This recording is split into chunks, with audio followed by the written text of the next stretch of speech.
Hey everybody, welcome back to another episode of the Echo Leadership Podcast. Woohoo! My name is David Hibisky, and I'm here with Andy Wood today. And today we're talking about leadership. Man, it's great to be back with you. What's up, man? Good to hang out with you. Good to see you too. We're gonna have a blast today. We are, man. We're going to help some leaders get better today. That's right. You know, one of the things we've been talking about here at the podcast is our goal is to help you get a little bit better. Yeah. I don't know about you, but sometimes I think in leadership, we can realize deficits in our leadership, whether it's ability to cast vision or lead a team or make decisions. And what I've discovered is that sometimes just a little bit better is what I need. And if you add together a little bit better over a long period of time, you experience a tremendous amount of growth. So that's our goal here, help you get a little bit better. I want to say thanks to those of you who have been helping us spread the word. Yeah. I know a lot of you've been going through this with your teams.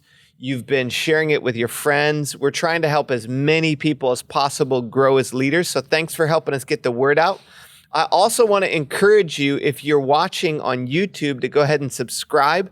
And there's a little bell that you can click on. And if you click on that, you'll get some good things. Yeah, you're right? going to get notified with any releases that are coming from Echo Leadership.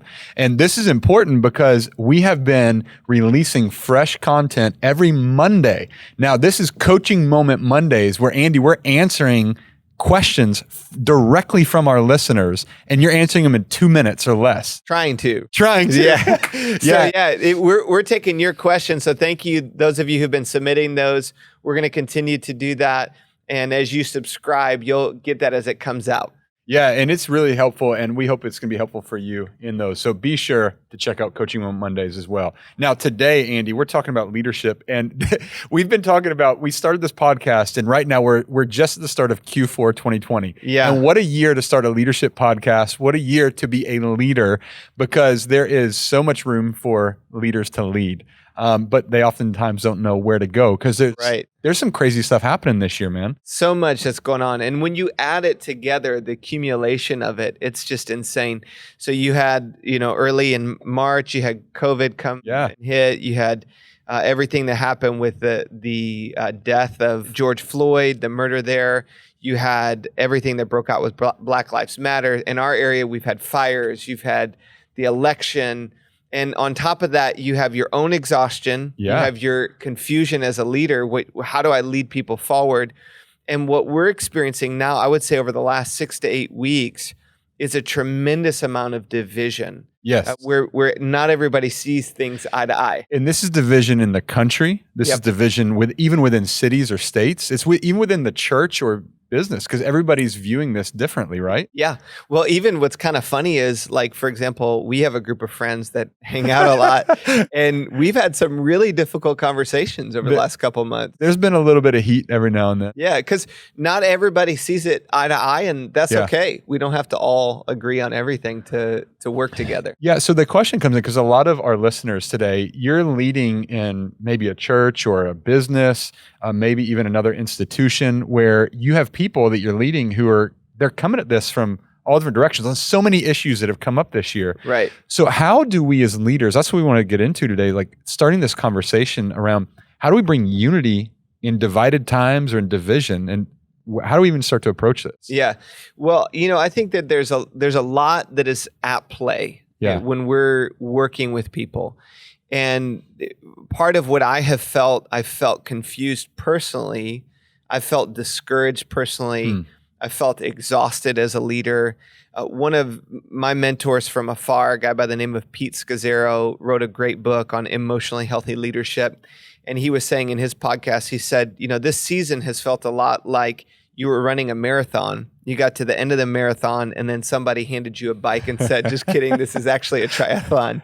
So and then on top of that, they told you got to put a mask on to run it. And then there's a fire that breaks out. So there's smoke all around you. And it's been a really hard season to lead personally with your own issues. So I think pressing through the confusion, leaders have to wrestle through, how do I bring people together? And more than any other time in human history, I would say, or modern history probably is a better way to say it, this time needs people who unify others. And I think of some great examples of this. And this is, again, not to be political. I think of Ronald Reagan as a great historical leader. I was watching some of his videos on YouTube last week and how he would use language and motivate people. I also think, to go the other, side of the fence, Barack Obama was really good at this in terms of giving people a sense of hope and optimism about the future. And so there's a way that you can help people who may not agree with you on everything, where you can still lead them forward into the future with vision and create unity on the teams that you lead. That's really good. That's what we want to get into today, is we want to try and help you who are listening be able to say, how do I apply some of this? Right. And how do I become a unifying leader? I love that language. Like we want to be unifying leaders, because that's really how we bring people together and we move people forward. Yeah. And some of it, I think some of this is that it flies in the face of how we tend to lead. And, part of, we're putting together two values. One value is the value of courage. So right now, leaders need courage to move people into the future. There's a lot of fear. There's a lot of anxiety, but we also need to do it with wisdom. So we're trying to merge together or bring together both the value of courage and wisdom. And oftentimes leaders have one or the other. We're bold and courageous, or maybe we're really wise and cautious, but we're not bringing the two together. So today we're going to give you really practical ideas of how you can bring the two together on your team. Man, well, let's just get into it, man, and let's try to help somebody. And sounds good. Practical. So tell us number one. Yeah. So we have 6 ideas to help our teams and lead through this. Number 1 is to be aware. We're going to have to unpack this a little bit. Be aware of binary thinking on non-binary issues. All right. So for Should most we get of a us, dictionary out? Let's start to break that down. Like, can you just start breaking it down for us? So binary is a language that's often used here in Silicon Valley, of things that are, ones and zeros, like black and white, this or that, either or, when a lot of things that we're facing right now in our country are not this or that issues. And what leaders tend to do oftentimes is they get really black and white in their thinking on issues that are actually gray. So for example, really practically speaking, a way to process this might be, in my family, I know in your family, same thing, you have 3 kids. Yes. So when you think about your 3 kids, well, which kid is most important? I know most parents kind of jokingly say, well, I don't have any favorites, but deep inside they may. You cannot say these things. Right. But oftentimes what can happen is, we make something either or, when in reality, it's like when you have 3 kids, you have to think about all 3 kids all the time. Anything you're doing as a family, you're thinking about all 3 of those kids. Another way to think about this is, on a lot of these issues, people are drawing fences, and they're saying, you got to hop on one side of the fence. So what I like to do is I like to jump on both sides of the fence with my thinking. So let's take, for example, everything that's happening with racism in our country. I've been reading pop culture books. I've been also reading the Bible, which for me as a follower of Jesus is my foundation for truth. Yeah. So I've been reading the Bible. I've been having conversations with other pastors, with Black people in our church. I've been learning about issues that are influencing perhaps even like the Black Lives Matter movement, to try to understand what is the philosophy behind that, to understand all sides of the conversation. It's messy. It takes more time. It's mentally exhausting. But the tendency is to think right now, either you're for everything I say or you're not for anything I say. And so we have to be aware of, not everything that is bad is all bad, and not everything that looks good is all good. And there's some gray issues. Again, back to the whole racism conversation, where I would, from my convictions, say that racism is incredibly evil. It comes from evil in the human heart. And at the same time, there are some things that are happening with the movement of social justice that do not fit with my convictions as a leader. But I have to walk through that messiness a bit to get to a place where I can lead people forward with clear language, with convictions, to a better unifying future that is not an either or, this or that kind of future. Yeah. Yeah. And I think what you said there was really good, where you talked about how you approach these topics, because you want to get a variety of different resources or people speaking into it. Mm-hmm. And I think a lot of times, like, we can, like, I totally agree, like a leader, we can become narrow focused or dig our heels in, Right. and we don't want to budge. And I think that's what causes a lot of gridlock you see in our political system. Yeah. People aren't willing to go back and forth. So for you, how do you feel like when you approach an issue, you've got to sit down and start to kind of go, okay, what is my plan to learn about this? Or, and like, be really intentional with that? Or like, how would you help tell a leader to get? Let's take the whole racism conversation, how I approached it. Mhm. I originally, when George Floyd was murdered earlier this year, I immediately just, started hopping on Zoom calls and, having conversations with Black pastors in our community. And for me, that opened my eyes a bit. Then I got some books from them. And did you take the initiative to reach out first? I did. On all of those, I reached out to say, hey, I'd love to learn from you. I'd love to ask you a few questions. And then several of my friends recommended books. I started reading through the books that they recommended. But I also had some friends who didn't see it the same way, some mentors in my life, and they suggested some resources. I had one mentor reach out and say, hey, I want to give you some other resources. So I listened to those.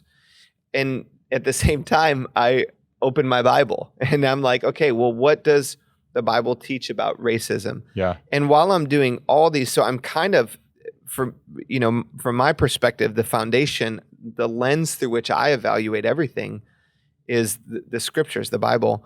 And then I'm looking at all the conversation through that lens and trying to process through. I agree with some stuff here. I agree with some stuff here. I disagree with some stuff here. I disagree with some stuff here. Yeah. And over time, I'm trying to, it's more intuitive than it is systematic. And it's messy. I think the things like I see in it, though, I think can help our listeners today is like there first has to be an intentionality. You had to take initiative. You have to say, I want to get into this. Then it takes it's an investment. Like you didn't just spend 20 minutes and go, cool, I got it. We're talking dozens and dozens of hours on this over the last few months. Yeah. So from what I hear from that, there's an intentionality, an initiative, an investment. Because if you really want to be able to unify people, you have to understand how they're both thinking, where they're coming from, to try and start bringing them together. Yeah. Yeah. And do you feel like leaders make mistakes there oftentimes on this first part? Yeah, I think part of the challenge. So, for example, one of the Netflix resources or documentaries that's come out is this Social Dilemma, and it talks about how even the algorithm behind what news you get is based upon the news that you reviewed last week and what you clicked on and what you liked. Yeah, and so people tend to be more polarized over time because of the news that they're getting. And what can happen is you can start to live inside this echo chamber where you're only listening to people who agree with what you have to say. So that, to me, that's where leaders make a mistake, where they think, well, everybody thinks this way. Yeah. And not everybody thinks the same way I do. Because you've really gotten yourself into isolation without even realizing it in a lot of ways. Yeah. Or a percentage of society that might be a third of society or 40% of society.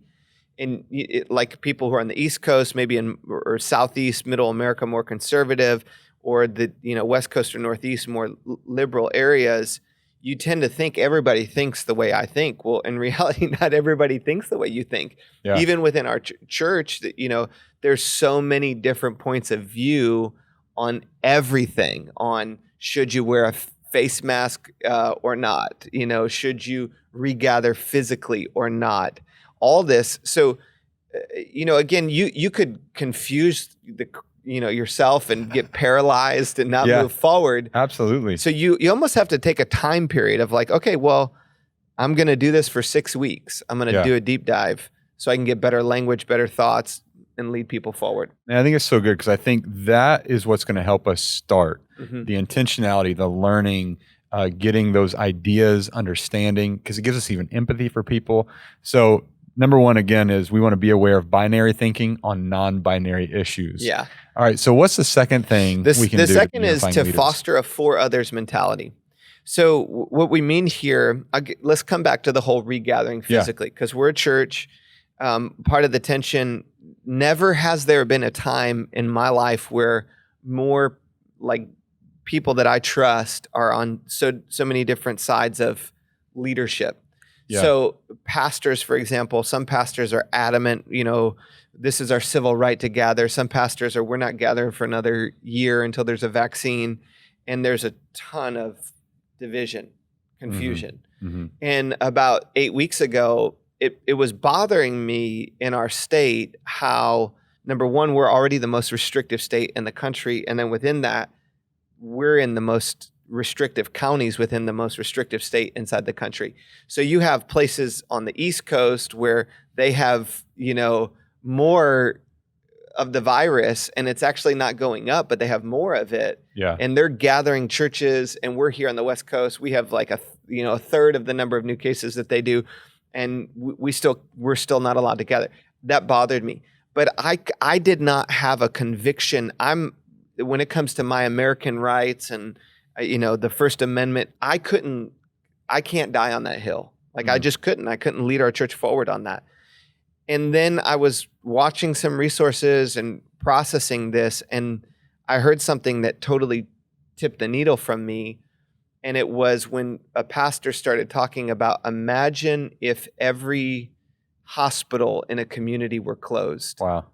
And you couldn't get people physically to a hospital to get surgeries.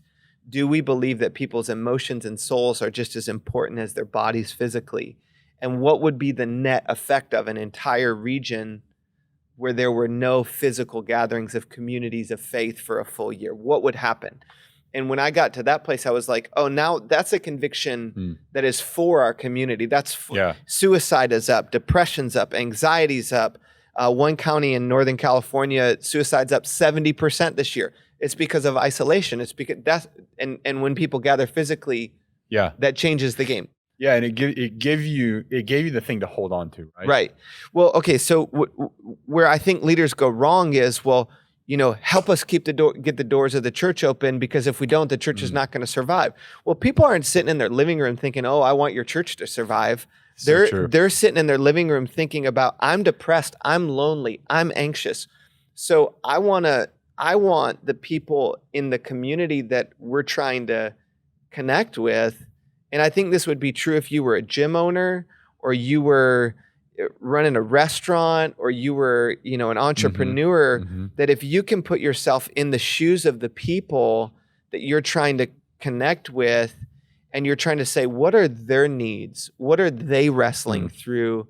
And every decision I want to make in light of being for other people, for the community as a whole.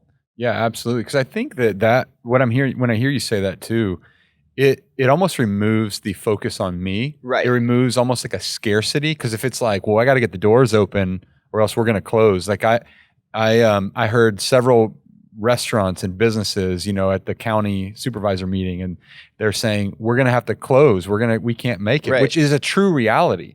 But I think there's a spin to say, hey, listen, we want to provide, even as a restaurant, spaces for people to gather and to connect over a meal, and imagine the health that's going to bring into our community. Yeah. It creates a different mission focus. It's more outward focused. Right. And it really does. It motivates people. I think people are more bought into that, like a company, a brand, a church. Yeah. So let me give another, we'll come back to that issue. And if I were a business owner, one of the things, I in many ways, I am a part of employing many people. So if I'm running a business and I'm thinking about, there are 50 families that are relying on our organization for income. And then I would latch on to what happens with unemployment in a community when there's unemployment. Let's look at this one decision for the county and how that affects unemployment for an entire region. It does lead to depression. The saddest day in a person's life statistically is the day they lose their job. It's worse than divorce. Wow. So if you can latch on to being for others and not about yourself, it brings people together around a vision. Yeah. So I think like when I hear this, like maybe for our listeners, like one of the action items or even just questions to ask as a team right now, if you're sitting around the table, how are you speaking about these issues? Yeah. What's the language that you start to pick up on? How are we talking about it? What's our way of thinking? And are you leading from scarcity or are you leading into we're for people, we're for others? Yeah. And that's a great insight, man. Cool. To help us lead. All right. The third one that we have here is on seeking understanding. And what has been interesting, so I got, this nasty email one time earlier this summer from somebody that was saying, oh, you're value propositioning. And I didn't know what value propositioning meant, but apparently there's this term that says when an event is current in society and you're posting about that event, but you're not doing anything behind the scenes, you're value propositioning. Mm-hmm. Well, we have a thing here we call the Matador principle, which is basically when a bull comes at you with full steam, you wave the cave and let them go on. And so to her email, I was like, well, thank you for the feedback. God bless you, But then I needed to go back and say, what does value propositioning mean? So I looked up the definition. She doesn't know all the other stuff we're doing behind the scenes. But all that to say, when you're seeking understanding, part of what we want to do, and this goes back to the first principle or the first kind of action that we talked about, is that I want to understand there's so much language being thrown around right now. Mm-hmm. And every word that is being used has a definition to it. Mm. And one of my mentors said everything rises and falls on definitions. It's really, really insightful. So if I say racism and you say racism and we have a different definition of racism, then it's hard for us to move forward if we don't have understanding of what that word actually means. Yeah, because we can be in a conversation using it and thinking we're on the same page and we're totally different directions. Yeah, so I part of what I want to do is press into what's the meaning behind all the language that is being used in our society right now, and then to try within that to encourage the people that I'm conversing with. Let's get aligned around the language there to try to understand what's happening, and to do lots of listening in the process, and at the same time get to the source of what the issue is. Yeah. So what is going on underneath the surface of the current events in our society? What is the origination of what's happening, and give myself more understanding of what's going on? So would you say, like, with this, to get practical for a leader here, like you really have to start thinking through in the organization or team that you lead, like you almost have to come back and say, I'm going to start listing out some of the terms that we need to get synced up on. Write them down. We're going to have a team meeting and we're going to say, hey, do we all think this means this? Right. Are we all clear here? And you're going to look around the room and just have to lead people towards saying, we need to align around common language, right? Yeah. And what I would add, I know we have a lot of pastors that listen to our podcasts. I would add that it's very helpful to define what the Bible teaches about a term. And for followers of Jesus, for example, coming back to the word justice. Well, you might say justice and it means one thing, but then when you look at the Bible, it could perhaps mean a totally different thing. That when God talks about being a justice and caring about justice, what does God mean when he says the word justice? So I want to encourage followers of Jesus and pastors to go back to the scriptures for the definitions of the terms that they're using really to good. Infuse that into the conversation that we're having about what's happening in our culture. Again, this comes back almost to intentionality, investment of time. It's a lot of work. Yeah, because you have, but the leaders who are willing to put in the work are the ones who will become the unifiers. Yep. That's good. Right? Tweet that. Man, that's post that. Does anybody tweet anymore? I don't know. Donald Trump. I think he does. So hey, if you got Twitter right now, you can tweet that, and we'll be good to go here. Yeah. So man, we want to seek understanding. We're going to get on the same page of what we're saying, which is so powerful for us with unity. So now tell us about the fourth thing that we can do. So this is where I think a lot of us feel stuck right now. And the fourth one is to choose authentic courage. Mm-hmm. So at some point, you have to make decisions that not everybody is going to agree with. Yeah. and to embrace that there will always be a risk associated with leadership. When you decide not to do something, you're deciding to do something. So, for example, I was having a conversation with a guy who's a part of our church today, and he was telling me, he's actually a part of the South Campus, and he was telling me that he has been so starved for physical community that we have not been gathering physically. Yeah. We're about to kind of roll out physical regatherings outside, but he's been going to other churches for physical gatherings. And he's like, I love our church. I miss seeing our people. When we start gathering physically, I'm going to come back again. But that, to me, I was like, oh, when I'm choosing to not gather us physically, I'm choosing to cut off a lot of people that are looking for community. So that choice to not choose is choosing in and of itself. Yeah, it's like what you say yes to, you also say no to. Yeah. So those same paradigms, right? Yep. That's good, man. Yeah, I think that part of what leaders have to wrestle through is every path has a cost, and to try to wrestle with wisdom, what is the cost associated with the path? Yeah. And the problem right now is that critical, negative people in a lot of ways are right. They have the data, they have the information. But if you go back to even, bringing another Bible story in the Old Testament of the Bible, there's a story about these 12 spies, and God had given them a promise to move into this new nation. And there were 10 of those spies that went in and saw the land, and they came back and they had all the reasons why they shouldn't go into the land. Yeah. And they chose not to believe.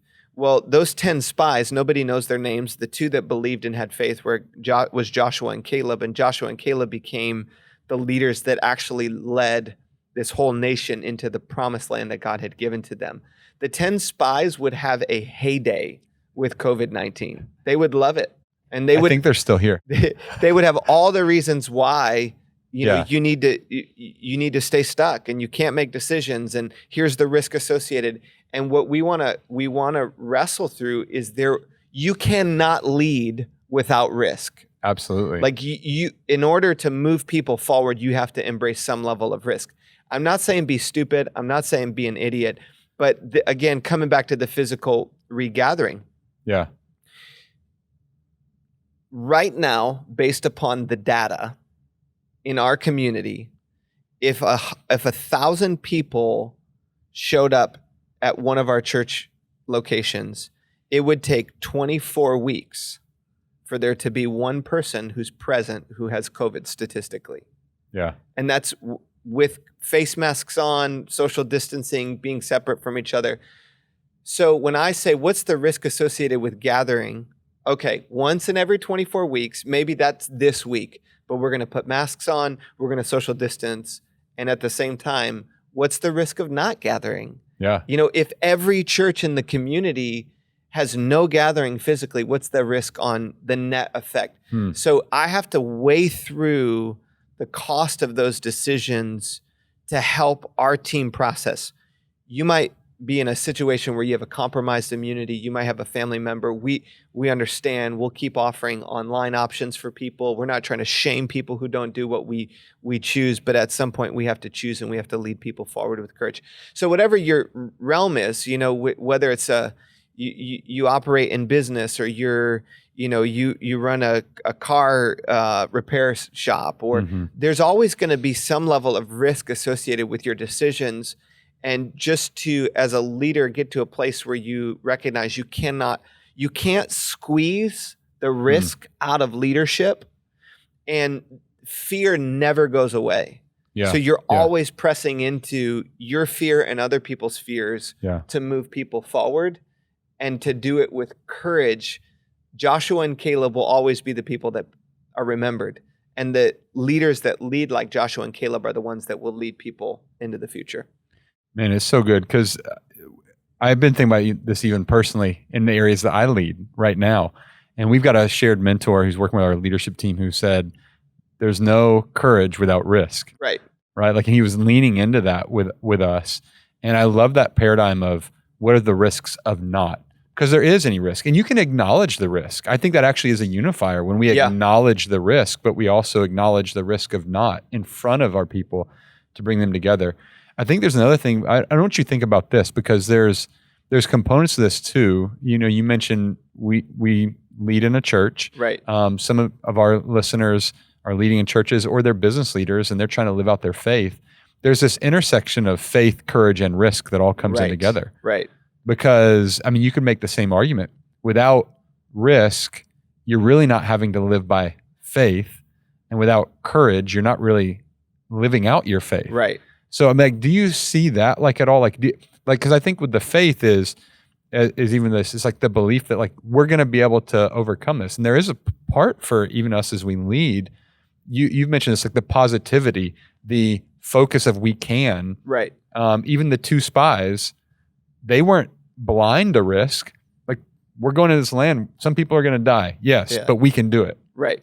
And how would you say a leader needs to, when they lead in courage, maybe shift that attitude? What does my thinking need to be like to move people? Yeah, to help people know that you're aware of the risks, to give language to it, and even just to articulate it. The other thing on the flip side of this too is that leaders tend to villainize the thing that might stand in the way of them moving forward.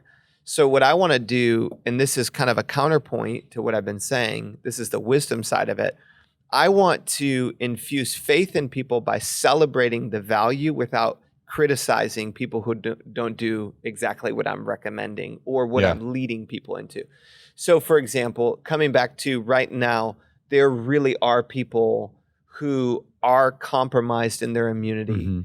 And we're not going to shame you for not showing up to a physical gathering for our church. We're going to keep offering what we do online to help you stay healthy. And courage for you might look different than the person who comes, who like myself, if I got COVID, the risk on that's pretty low.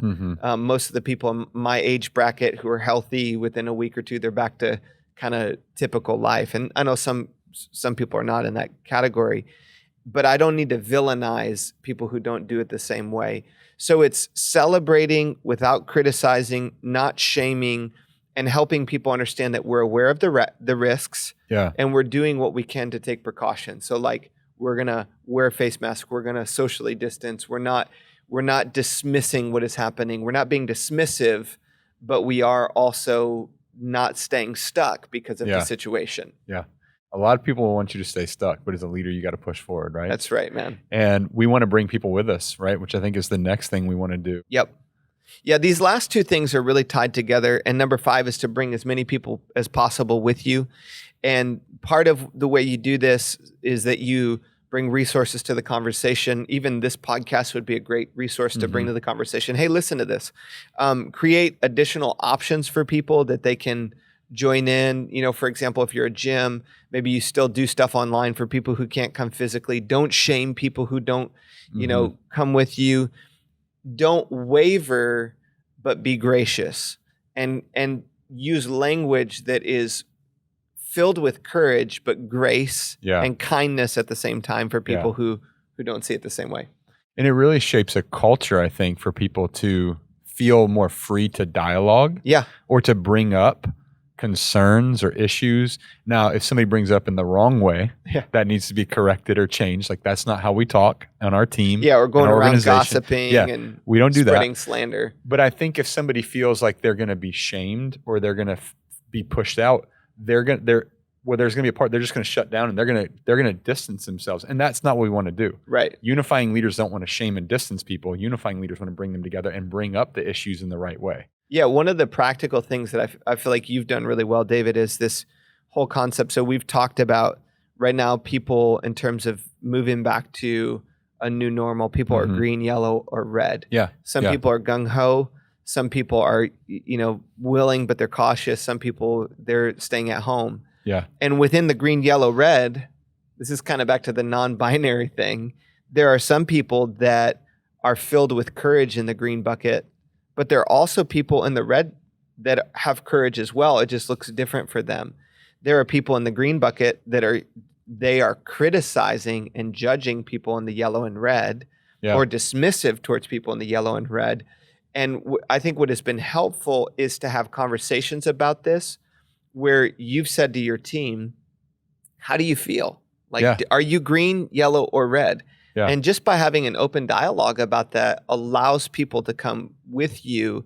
That takes more time. It takes more intentionality, but it also gives a safe space for people to process and disagree. And if they don't see it the same way, then you're making a space for them still to be a part of the vision. Or if they're not ready, you're making space for them to be a part of the vision without being, angry or bitter or dismissive towards them in the process. Yeah, absolutely. And it lets you know how to lead and communicate. Because I think the loudest are the two extremes, right? Right. The two 10% on the opposite ends. The majority are somewhere in the middle. And even today, I just had another phone call with a leader as we're getting ready to come back. I'm like, hey, what do you think you and your family are? He's like, we're yellow, maybe moving greenish. Yeah. So what it tells me is like, I need to shape and change the way I'm thinking because I want to move the majority with us, right? Yep. That's all good, right. Man. And okay, last one that we want to drill into is communicating clearly. So this is a little framework I got from one of my friends who's done a fantastic job with this. When communicating, even in the midst of all of this confusion, leaders still need to lead clearly with clarity. And so you got to press through to have language around it. So 3 little buckets or 3 little questions that leaders wrestle through. And I've done this in journals. I wrote it down before I said it. Here's what we're doing. Here's why we're doing it. Here's how you can be a part. If you're trying to move people and you just ask the question, here's what we're doing. Here's why we're doing it. Here's how you can be a part. Just that simple pathway allows you to communicate clearly, inspire people, but also move them towards the vision. Yeah, and there's a whole lot of people trying to communicate clearly, and they have no idea what's going to happen next month. Yes, exactly. So we've been adding some of those words that say "for now." Right. That's been very helpful. Here's what we're doing for now. Here's what we're doing for now. Here's how we're going to do it for now. Yeah. And this may change next week. This may change next week. This may change next month. But here's what we're going to do. It may change tomorrow. Yeah, so you can be confident that for now, and you can communicate it clearly. And I think that unifies people when they see clear communication, what is for now. Yeah, and to really emphasize here that if you don't communicate with confidence, it makes the people that follow you unsettled. So you have to choose. You can use language to soften it, but it's still important to have confidence. Yeah. So overconfidence is also a problem. Some leaders are overconfident, making bold predictions about the next 3 years of their lives when nobody knows what the next 3 weeks are going to look like. So pressing through to say, with confidence, based on what we know today, based on the information we have, here's what we're doing. Here's why we're doing it. Here's how you can be a part. Will make a huge difference. Absolutely. Leaders. And I think you said too that we want to provide an unanxious presence. Yeah, it's the Nonanxious presence. There's a great book called Managing Leadership Anxiety by Cuss. And then there's another one, which is a really cool last name. And then there's another one called Failure of Nerve by Friedman. And both of those talk about this concept of the non-anxious leader. Yeah. So it's almost back to the whole kind of level 5 leader. From good to great with Collins, it's that you have a bold confidence about you, but you're also a stabilizing force, that you're not relying overly on emotion or whim, but you're stable, and it brings stability in such a way that moves people forward into a vision. So good, man. Man, thanks for investing in us today and helping us be better leaders in these times. And hey, everybody, thanks for listening today. We hope this is going to help you be a unifying leader no matter where you find yourself. Hope you were able to follow along with the notes, and as a team, maybe take some time to talk about this, because I think from our talk today, there's some conversations that need to happen within teams to take this back. It's really good, man. Thank you for hosting. Absolutely. It's great to be here. We all be sure to like, subscribe, share if this has been helpful. Let us know your questions, and we look forward to seeing you next month for another episode.